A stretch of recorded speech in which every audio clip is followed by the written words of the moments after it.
Physicist William Higginbotham invented tennis for two in 1958, which is considered by some to be the first video game ever created.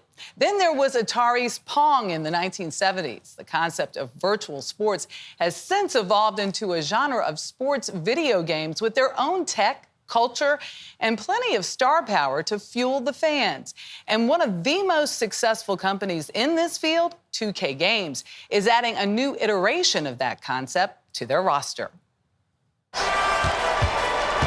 Look closely. You're not watching a real NBA sporting event, LeBron! but a video game of a superstar basketball matchup. Games are like amusement parks. We build them like amusement parks. You build a series of features, and then people get engaged with those features. David Ismailer is president of 2K Games, the makers of WWE 2K, PGA 2K, and their biggest hit, the NBA 2K series.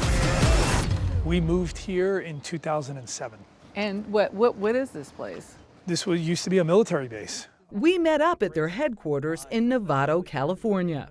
Especially in sports video games, it used to be that the technology didn't let us build beyond just a simulation. You would build a very small part of the game. Curry passes to Green. Today, technology lets us build everything on and off the court. Blurring the lines between a virtual and real world that some say also boosts the athlete's profile. When did you realize that it's not just the game itself that draws, it's who's in the game? Those partnerships with the athletes, I would argue we pioneered that. We inserted fashion, music, and those are things that today make us more authentic than just playing the game itself. In this game, and they're not alone. 2K's competition includes Madden NFL. Oh, tremendous goal! And FIFA games by EA Sports, all vying for a gamer's attention. We are pushing to make these worlds bigger, more immersive, consume more time, and we have to continue to over-deliver to attract people from television, from movies, from TikTok and social media. From real life. Players who are deeply passionate about a sport, Go! they watch all of the sports nonstop. They know the movement of the players. They know the idiosyncrasies of each of the different athletes, the different teams. They will know if the ball isn't being dribbled the same way. Or if a tennis player's serve is off.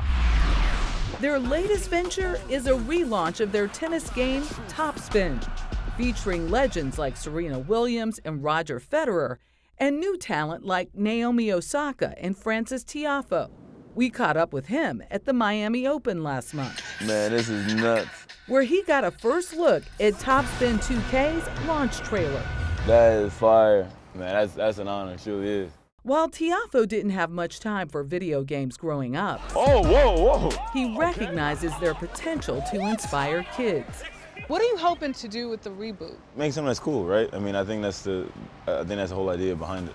Bring it to a younger audience. By doing that, hopefully then they want to play tennis on the actual court, not just on the screens. As for how they include their athletes, this is our photogrammetry rig. A state-of-the-art mobile face scanning rig to meet athletes on the road and capture their likeness in 3D. Nice to meet you. Producers Bill Gale and Daniel Burke at 2K Go put me in the hot seat. Oh my gosh, I'm in the chair! But this is like the angry yell on the court. It's a happy angry, yeah. 3, 2, 1. Ah!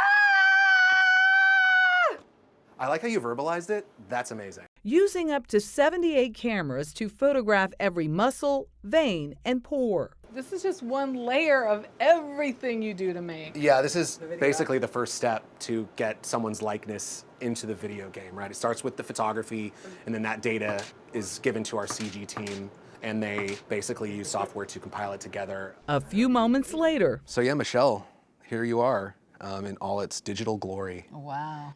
Did you take that double chin away? Our artists will definitely be able to do that, yeah, in Please. post. But basically what you're seeing here is this is the raw data from the trailer, from the rig, put through reality capture. The software is able to build a 3D model of your head and your face. Pretty dead on.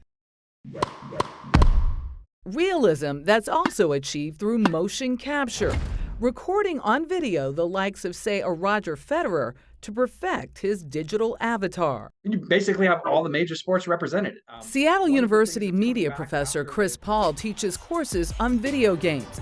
The sports sector of that industry now represents $21 billion, much of which, he says, comes from microtransactions. Sports video games are typically monetized by selling you an initial copy of the game, but then making also a ton of money from things that they sell you within the game. So it sounds like they're encouraging you to level up.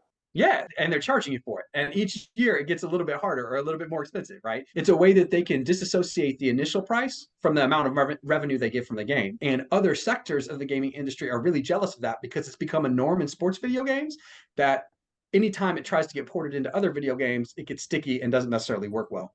That constant churn may generate revenue, but decreases a product's shelf life, forcing audiences to buy the next generation. That's Serena? Yep, and then hit any of these buttons. There you go. Okay. Okay, where are we We playing? want to play Wimbledon, iconic. All right, this stick moves you, and this stick hits the ball. It's an experience that even first-timers can get into. Oh, I got to Move your move. stick. And then hit. Oh, what? That was not out. You gonna challenge the line judge? Obviously, you've played before. A little bit. A complete immersion in some subtle and not so subtle ways. Who is that grunting? There are unique grunts that you can assign when you create your own player, or that each of the pros have. And you can decide when they grunt, but a real part of tennis. That attention to realism, critics say, fosters a gamer's obsession. But Professor Chris Paul insists there's a bigger picture. Video games are an important cultural force, and there are good things about them and there are bad things about them, just like anything else. We just need to understand them because they teach us about who we are and what we value. And for some, that value in play can't be beat. Okay, why am I not playing you, David? Let's go. Oh. Catch that? That was faster than I expected it to go. Yeah, baby. It's called being a ringer.